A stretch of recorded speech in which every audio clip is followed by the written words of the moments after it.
नमस्कार, मैं हूँ स्मिता माथुर और मेरे चैनल लाइफ इज़ ब्यूटीफुल में आपका स्वागत है। जैसा कि मेरे चैनल की टैगलाइन है, what ever you think you become. यानी कि पहली बात तो कि ज़िंदगी खूबसूरत है, लाइफ इज़ ब्यूटीफुल। और दूसरी बात ये कि जैसा आप सोचते हो वैसे हो जाते हो। What you think you become. अगर आप पॉजिटिव सोचते हो तो पॉजिटिव व्यक्तित्व आपका बनता जाता है, और अगर आप नेगेटिव विचारों से हमेशा घिरे रहते हो तो आप नेगेटिव मतलब एक आउटलुक के व्यक्ति बनोगे और आपकी ज़िंदगी भी नेगेटिव दिशा में ही जाएगी। तो यही पावर होती है आदमी की सोच की, उसके थॉट प्रोसेस की, उसके विचारों की, कि जैसा विचार जैसी सोच वैसा ही व्यक्ति बनता चला जाता है। और यही मेरे चैनल की टैगलाइन है, what you think you become. तो मेरे जितने भी एपिसोड्स, जितने भी वीडियोस हम लोग यहाँ अपलोड करते हैं, वो कहीं ना कहीं ज़िंदगी के एक बहुत ही मतलब कॉमन से विषय जो हम हमारे आप से सबसे जुड़े हुए हैं। लेकिन अक्सर हमने देखा है कि अपनी सिर्फ सोच की फ़र्क की वजह से हम लोग अपनी ही सोच के किसी एक उसमें कहते हैं ना कैद हो जाते हैं और फिर परेशान होते हैं, लेकिन हमें उसका हल नहीं सूझता। लेकिन अगर हम अपनी सोच में, अपने आउटलुक में थोड़ा सा परिवर्तन करें तो हम इन सभी समस्याओं का से निजात पा सकते हैं। और यही मेरे वीडियो बनाने का मेन मकसद भी है। और जैसा मैंने पहले भी मेंशन किया कि मेरे वीडियोस किसी भी ऐसी लिखित उस पे नहीं है कि मतलब कहीं मैंने पढ़े और मैंने उन विषयों पे बनाने लगे। ये सब तजुर्बे हैं। कहीं कुछ मैंने पढ़ा और मुझे अच्छा लगा, मुझे लगा कि इस चीज़ को इलाबरेट करना चाहिए ताकि लोग पढ़ें, समझें और इसको ज़िंदगी में आत्मसात करें। तो बस ऐसे ही टॉपिक पे आज का भी एक वीडियो है। और ये एक लाइन है इंग्लिश की, जो कि मैं कहीं भी पढ़ती हूँ, कोई ऐसी लाइन जो मुझे लगता है कि बहुत ज़्यादा मीनिंगफुल है, बहुत ज़्यादा सारगर्भित है, जिसको कोलैबोरेट करके, जैसे कहते हैं ना कि कोई चीज़ इतनी मीनिंगफुल होती है कि एक छोटी सी पाँच छः वर्ड्स का एक सेंटेंस होता है, मगर उसका बहुत ही एक डीप मीनिंग्स होती हैं। तो ऐसे जो सेंटेंसेस होते हैं उनको ही मैं अपनी वीडियो का शीर्षक बना लेती हूँ और फिर हम लोग उस पर डिस्कस करते हैं। वो कहीं ना कहीं हमारी आपकी सबकी ज़िंदगी के किसी न किसी हिस्से को ज़रूर टच करते हैं। और हम लोग की क्लैरिटी भी होती है कि how to handle those problems और those spheres in our life. तो बस यही एक छोटा सा हम लोग का एक मकसद है। तो आज की जो शीर्षक है उसको इंग्लिश में वो जो लाइन है वो है कि pain is inevitable but suffering is optional. मतलब ज़िंदगी में दर्द तो मिलेगा, जब तक ज़िंदगी है, मानव जीवन है तो दर्द होगा। लेकिन आपकी उससे प्रताड़ना यानी कि आपको यातना, आप उससे पीड़ा होती है कि नहीं, ये आपके हाथ पे निर्भर करता है। ऑप्शनल है। ऑप्शनल मतलब आप फील करो, आप ना करो। तो ये चीज़ें आपके ऊपर डिपेंड करती हैं। तो पहले हम लोग ये बात करेंगे कि जो दर्द है, आप कहेंगे दर्द तो होगा तो तकलीफ़ होगी ही होगी।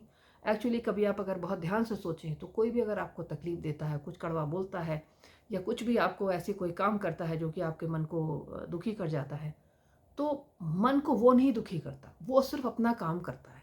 मन को दुखी क्या करता है? हमारे रिएक्शंस। अगर हम उसकी वो देख लें चीज़ कि वो चीज़ सही नहीं है और हमको दुखी कर सकती है, हम धीरे से अपने रास्ते को बदल लें तो हम अपने मन को तकलीफ़ ना दें। ये सिर्फ हमारे हमारे ही हाथ में होता है।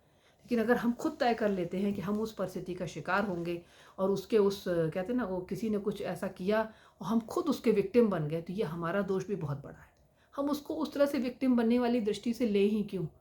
किसी ने अगर कुछ गलत बोला या हमारे साथ कुछ गलत किया, कुछ भी ऐसा हुआ जो कि मन को दुखी कर, तो मन को दुखी वो नहीं करता, मन को दुखी हमारे रिएक्शंस करते हैं। वो एक सिर्फ अपना काम करता है, ठीक है, वो उसका तरीका है, हमको नहीं भा रहा, ये मेरी इश्यू है। दुनिया कभी ये सोच के काम नहीं करती कि उसको क्या अच्छा लगता है, क्या नहीं अच्छा लगता। बहुत लोग ऐसे ही कुछ बोल जाते हैं, ऐसे ही कुछ कर जाते हैं दूसरों के साथ। तो आप उसको कैसे लेते हो, पॉजिटिवली या नेगेटिवली, तो आपके ऊपर पूरा डिपेंड करता है कि आप उस परिस्थिति से विक्टिमाइज्ड हो, उससे मतलब प्रताड़ित होते हो, उसकी पीड़ा को अपने अंदर लेते हो, या आप उसको सिर्फ अपने सामने से गुजर जाने देते हो। तो पीड़ा को जो लेना है, वो जो सफरिंग है, जो आपकी परेशानियां हैं, वो ऑप्शनल हैं। कहते हैं बहुत सारे ऐसे लोग होते हैं, ये हमारे जो मतलब कहते हैं ना, ज्ञान के जितने भी गुरु हैं उन सब ने ये बात कही है कि जब भी कोई कठिन परिस्थिति आए तो बजाय इसके कि उसमें आप डूब जाओ और परेशान होकर के अपने को बिल्कुल ख़त्म कर दो, हमेशा ये सोचो कि ईश्वर ने, वक्त ने, डेस्टिनी ने क्या हमको किसी कुछ ऐसी मतलब पाठ पढ़ाने के लिए तो नहीं ये दिया है। और जो लोग इस दृष्टि से हमेशा चीज़ों को देखते हैं वो दुखी भी कम होते हैं।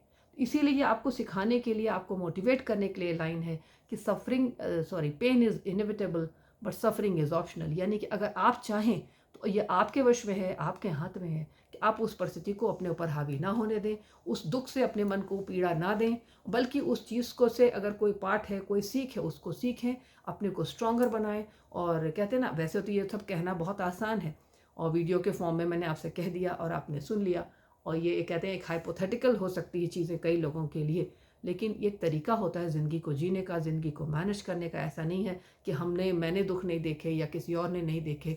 तो या तो आपके पास 2 ऑप्शन, या तो आप दुःख में एकदम दुखी हो जाओ, पड़े रहो, अपने आप को भुला दो, अपने स्वास्थ्य को, अपनी पूरी ज़िंदगी को उसी में कहते हैं ना ख़त्म कर दो, और या फिर उससे कुछ सीख लो और अपने को स्ट्रॉन्गर बनाओ और चीज़ों से बाहर निकल जाओ। तो ये आपके ऊपर है कि आप अपनी ज़िंदगी को किस मोड़ में, कहाँ पे देखना चाहते हैं। इसीलिए ये लाइन कही गई कि पेन इज़ इनएविटेबल। जब तक ये संसार है, जब तक हमारा मानव जीवन है, मानव का मानव से संबंध है, जब तक कहते हैं ना कभी प्रकृति कभी हमको कोई सज़ा देती है, कभी मनुष्य हमको सज़ा दे देते हैं, आसपास के सज़ा देते हैं, तो मतलब कि कहीं कुछ कष्ट की परिस्थितियाँ उत्पन्न कर देते हैं। लेकिन कष्ट की परिस्थितियाँ वो उत्पन्न करते हैं, वो ये उनका काम है। आप उस पर कैसे रिएक्ट करते हो? अगर आपने बहुत पॉजिटिवली रिएक्ट कर दिया और आपको लगा कि वह होगा, कह दिया उसने, तो क्या हुआ, मैं अपने को क्यों परेशान करूँ जब मैं ऐसा हूँ ही नहीं।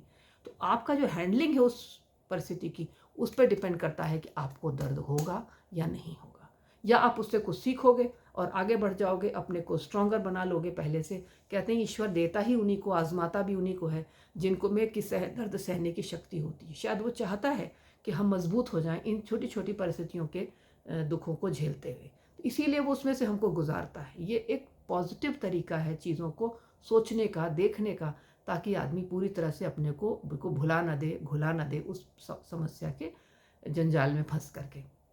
इसीलिए ये लाइन कही गई है। तो अगर ये लाइन कभी आप अपने अकेले बैठ के सोचिए और इसको आत्मसात करें, उसके थोड़ा इसको डाइसेक्ट भी करें, यानी इसका विश्लेषण करें, तो आपको लगेगा कि कितनी सही बात कही गई है कि पेन इज़ इनएविटेबल और बट सफरिंग इज़ ऑप्शनल। यानी कि पेन तो मिलेगा, लेकिन आप दुखी होंगे या पीड़ित होंगे कि नहीं, ये आपके रिएक्शन पे, आपकी हैंडलिंग पे, आपकी सोच पे डिपेंड करता है।